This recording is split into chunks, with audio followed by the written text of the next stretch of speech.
Welcome to Symphony Nova Scotia. We're so excited to see you again. Before we start, we'd like to acknowledge that we are in Mi'kma'ki, the ancestral and unceded territory of the Mi'kmaq people. I'm Suzanne Lemieux, Symphony Nova Scotia's principal oboe, and your host this afternoon. The program is 30 minutes in length and will be followed by a live question and answer. The fusion sessions are supported by Factor, the Canada Council for the Arts, and Oregons. Thank you, enjoy, and now please welcome Mo Kenney.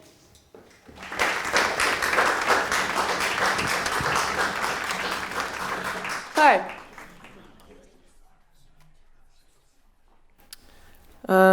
Nice to be here.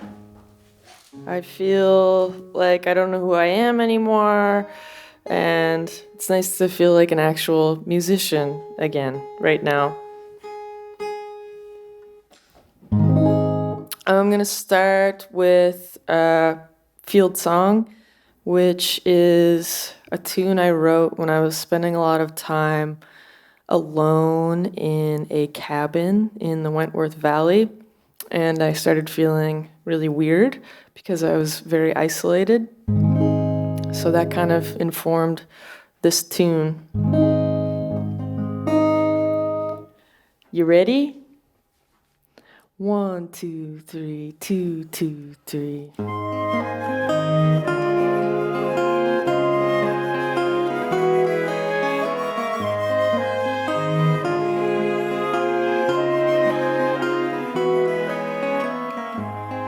I fell in a field. Today was okay. I stayed in the leaves, the grass and the hay, and the sun went down like it always does. I slept with the ghosts till the morning flood.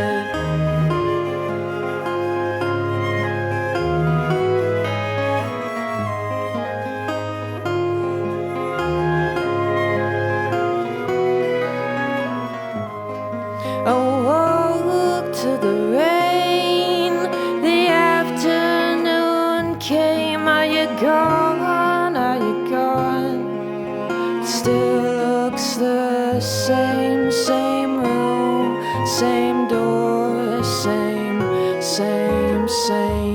all alone in the woods, just me and the rain. I know it's true what they say about us. I know it's already over, 'cause love won't wait for you or anybody else. I know it's already over.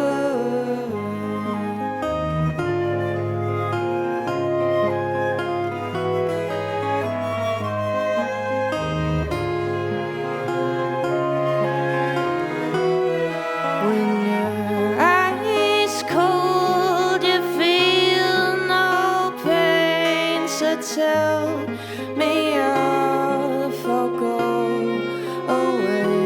When your eyes cold, you feel no pain, so tell me I'll go away.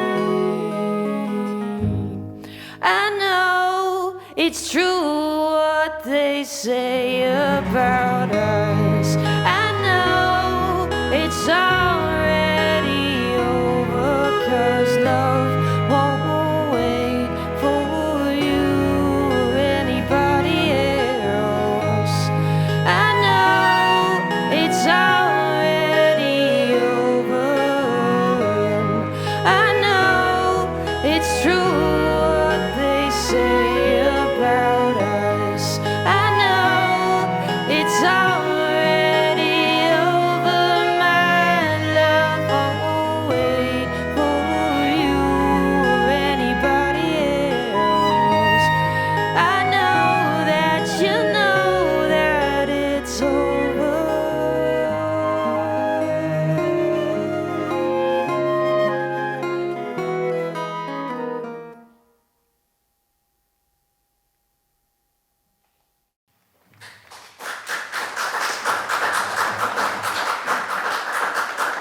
Thank you.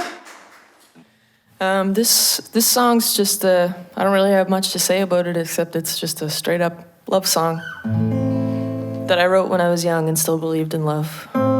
Just kidding.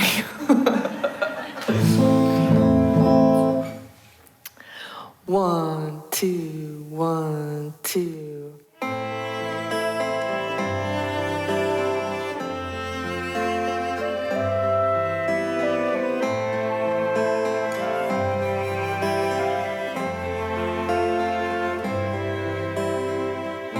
I know that good is what you are. Even from afar, I like the things that you create. And when you came inside right then, well, I knew you were a friend, no matter what I do or say. And oh, if the wind will blow, then you can believe it so. You run right through me like a blade. But if happiness should fade, I had it once, and that's enough. And it is true, you are the one. But as clear as it's become, we hide behind the window pane, scared and stupid.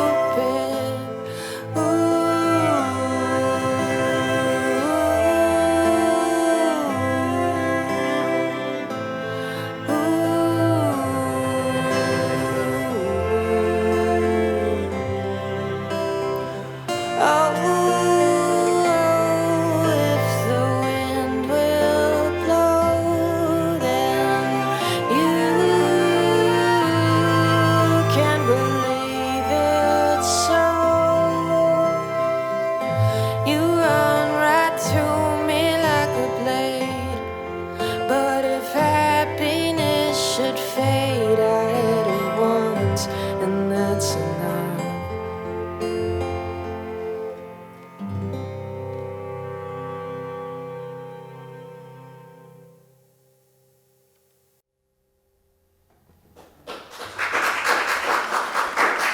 Thanks.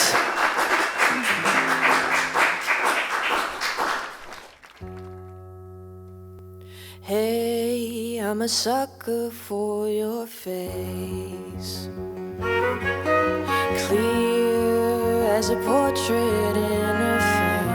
I thought I saw you yesterday in your car across the lake before you left me in this place. You gave me a look that I could taste. Why'd you leave me in this place? Why'd you have to go away? Through the door into the glass, your eyes fixed on the sun at last. And now you're just a memory.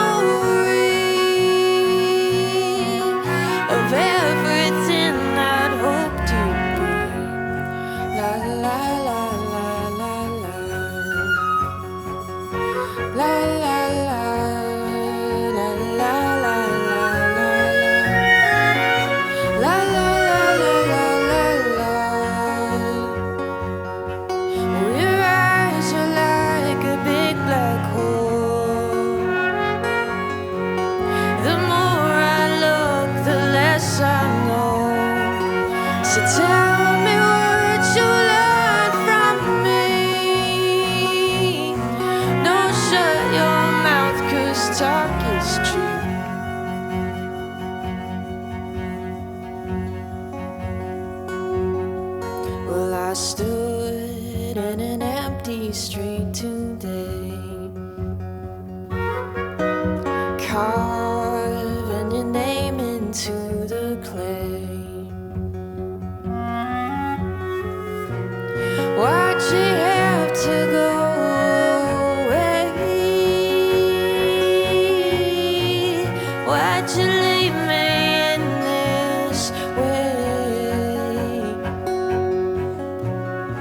I'm a sucker for your face. I'm a sucker for your face.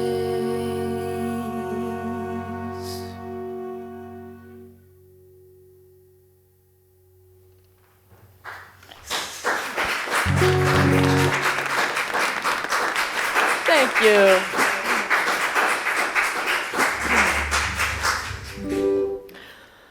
This song was kind of funny how it happened. I was in Ingonish in Cape Breton with a bunch of other songwriters attending this thing called the Gordie Sampson Songwriting Camp.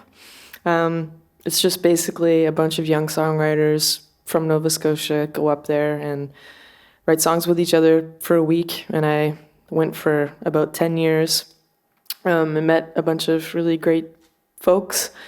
So the idea is you wake up in the morning, you have breakfast, and then you get paired up and you go write a song with somebody. Then you have lunch. And then after lunch, you get paired up with somebody else and you go write another song. So you write 2 songs a day for 3 days, and it's really intense and really awesome. And I got paired up with this guy, Mark Boutlier, who's a good friend of mine now. And we were trying to decide what we were going to write about. And at the time, I was in a long-distance relationship. And we sat down and started talking about that. And that's what the song ended up being about. And it took us no time at all to write it, which was really cool. That doesn't happen all the time.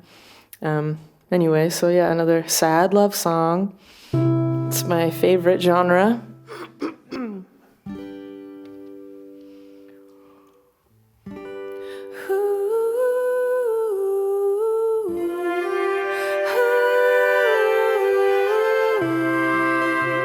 I'm gonna throw a rope. Will you be there to catch it? We'll pull 2 rafts together. Will you visit me in dreams? Haunt me in my sleep? Can you make it better? My heart's in the line for someone that isn't mine. Am I wasting my time? I'm beginning to think you only exist in my dreams. Waiting on a phone call, wearing out your memory. Where have you been? Distance makes the heart grow fond, skipping stones across the pond. Will you be there to catch them? I see you everywhere I go.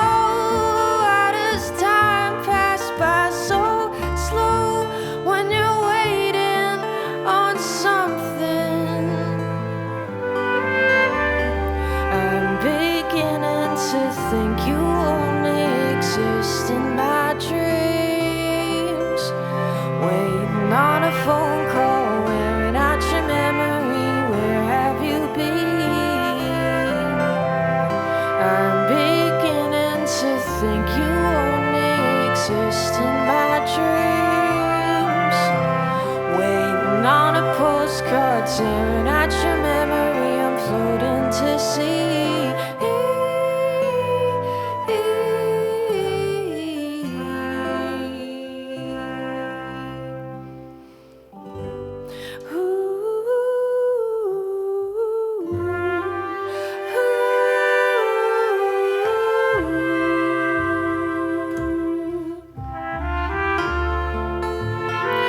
watching the clouds pass by and trying to make sense of the sky. I close my eyes and I fly.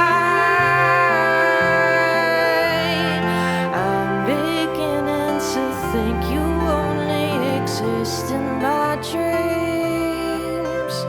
Waiting on a phone call, wearing out your memory. Where have you been? I'm beginning to think you only exist in my dreams. Waiting on a postcard, tearing at your memory. I'm floating to sea. I'm beginning to think you only exist in my dreams.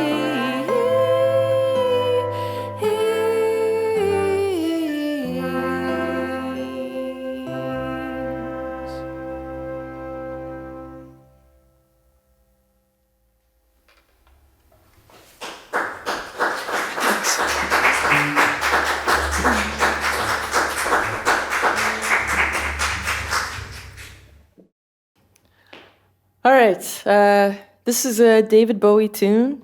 It's the first song off of Ziggy Stardust and the Spiders from Mars, which is my favorite Bowie record.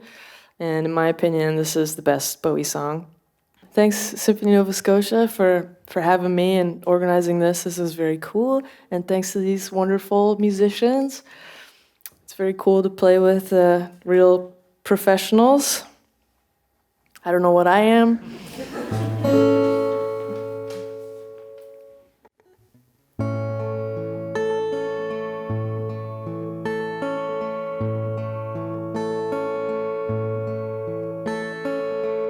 Pushing through the market square, so many mothers sighing. News had just come over, we had 5 years left to crying. New sky wept and told us Earth was really dying. Cried so much his face was wet, and I knew he was not lying. I heard telephones, opera house, favorite melodies. I saw boys, toys, electric guns and TVs. My brain hurt like a warehouse that had no room to spare. I had to cram so many things to store, everything in there, and all the fat, skinny people, and all the tall, short people, and all the nobody people, and all the somebody people.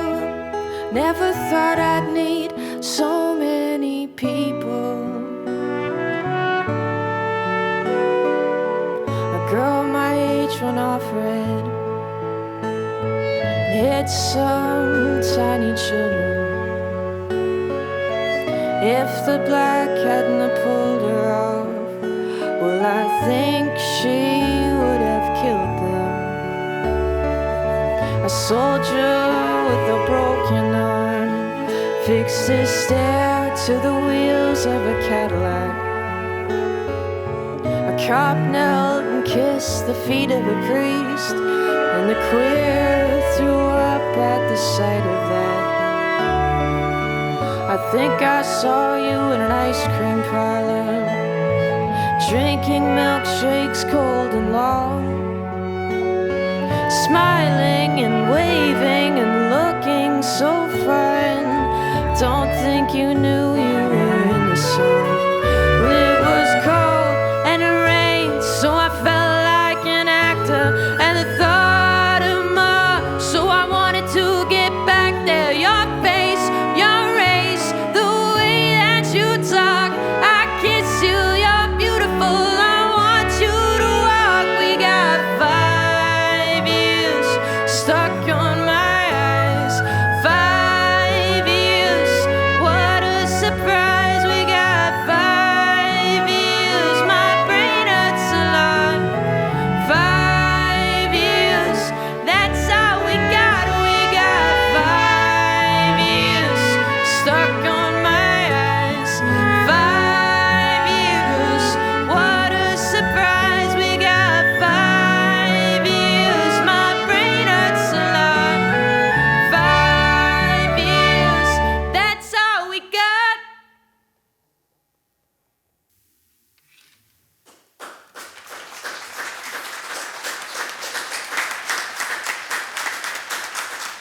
Thank you.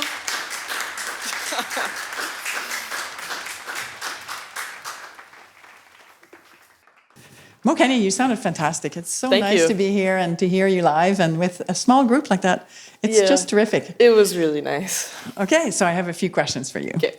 Were you a singer or a songwriter first, and how did you find your voice?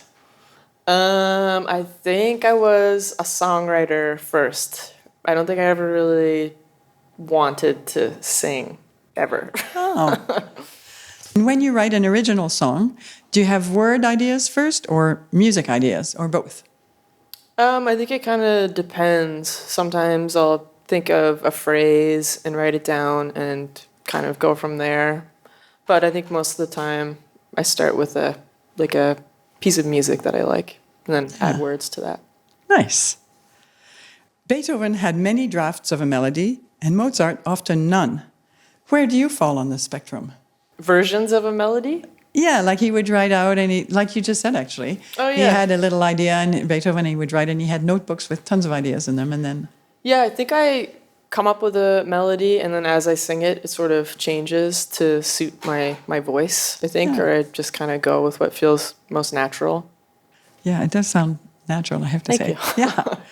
You have a new album, Covers, coming Yep. out. How do you go about creating a cover song? And how is it different from an original song? Well, a cover is you're just kind of taking something that you love and admire and trying to put your own spin on it. So with this covers record that I'm putting out, it's all songs that I love and a lot of songs that I've been putting in my live shows throughout the years. And I've really stripped them down, and they're mostly all acoustic, and the original versions of all of them are pretty heavily produced. So, Oh, that's interesting. yeah, but yeah, cover and an original are obviously just different because I wrote one and didn't write the other. Yes, yes. And I guess you live with both of them, but when it's someone else, like that David Bowie song was great. Thanks. And, yeah. And so, yeah, you live with that, and it's somebody else's idea, and then it becomes yours. It was really terrific. Yeah, thanks. Sometimes it's just really easy to try on someone else's song. Like I find most of the covers that I play really fit in well with my music, so Yeah. I find that fun trying to find things that fit in. Apparently, Wes Anderson's films were aspiring to you when you were starting to write song. What was it about the aesthetic of them that grabbed your imagination? The soundtracks are really what got me in all his movies. The soundtracks are always amazing. The Royal Tenenbaums introduced me to Elliott Smith. He was a huge influence on me when I was younger for guitar playing and songwriting. But aesthetically, his movies are just really beautiful and colorful, which I'm not really. Well, right now I am, but usually I wear all black all the time. Yes, I do when I work. Yeah, that's interesting, though, that somebody would know from the audience, like, oh, she likes Wes Anderson's films. Yeah. Anyway, that's great. Is there one song that you're particularly proud of?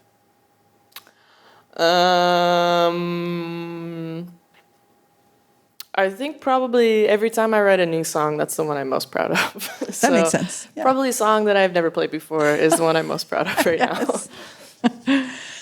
You do a lot of your writing at home in Dartmouth. What's it like to make and share music here in Nova Scotia?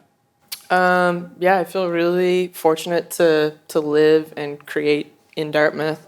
It's nice because I've recorded all my records with Joel Plaskett at his studio.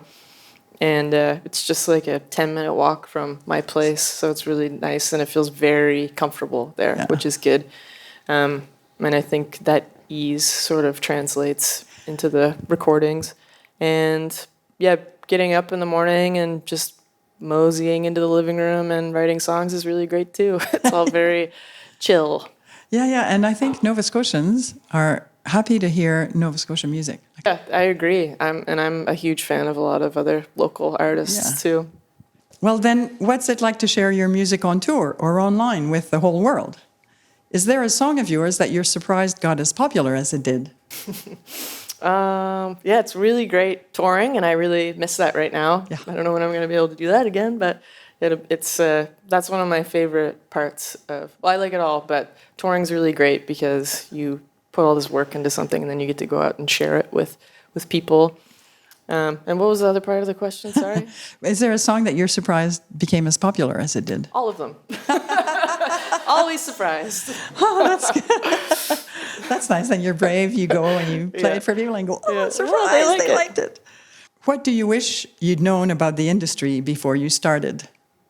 That you're probably not going to make any money. Yeah. Is it ever too late to start songwriting? No, definitely not. And how do you pick a key? I don't. Most of the time, I sit down to start playing. Don't know what key it's in until I go back and look later. Oh, that's cool. Yeah. You've performed with Symphony Nova Scotia before, with the whole orchestra. Mm-hmm. What's it like hearing your music arranged for an orchestra? It's one of the most incredible feelings in the world. Wow. Yeah. I love writing music so much, and getting to hear my songs played by a whole symphony. I don't even know how to describe how amazing it feels. That's nice, because when you play in the symphony, you feel sometimes that it's a bit bulky, right? Like I see you and you have a guitar and it's like very, easy to change things. And we feel sometimes that we're sort of slow moving because there's so many of us. Right, yeah. But what you've just said now is like, it's about the sound. And it really like puts a different spin on this. It's really neat to hear the songs in that different arrangement with like a huge sound. Yeah, great. What is the collaborative process like? How long does it last? Like the collaborating on songwriting? Well, I think this question, but I would say like even when you were at the Gordie Sampson camp or something, like collaborating with someone else. Yeah, co-writing is really interesting because you have to compromise with another songwriter. So I'm used to just writing. I write a lot by myself, but I do co-write sometimes. But sometimes it's really good when you find somebody that you have good chemistry with, and you can kind of like meld your songwriting styles together and come up with something really cool. Yeah, that's nice. That's like the best part of it. Yeah. Okay, if you weren't a musician, what would you be instead, and why? Probably a hermit. Probably live in the woods alone. And why? No. We don't have enough time to get into that. Do you write about your own life, your own relationships and experiences? Yeah, almost exclusively. That's another interesting thing about co-writing is it kind of becomes, it's not as personal, I find, because you have to, well, except for that song I played earlier that I co-wrote, that was about me. But generally, I feel like it's not as personal. But yeah, all my songs are pretty personal. Yeah. Well, I think it's nice too if you are collaborating with someone, they bring something that you didn't know. Yeah, exactly. So, yeah, and you to them. So that's great. My last questions. How have all the recent cultural changes affected your writing? I don't really know yet. I think I'm still in the processing phase. And I guess I'll find out when I start reflecting on everything that's happening. Yeah. So right now, I don't know. That's probably true for a lot of people, that we're just living through this and then we'll figure out what it was. Yeah, exactly. Yeah. Thank you for joining us. And a final thank you to Factor, the Canada Council for the Arts, and O'Regan's for their support of our fusion sessions. Thank you very much. I'm beginning to think you only exist in my dreams. Waiting on a phone call, wearing out your memory. Where have you been? I'm beginning to think you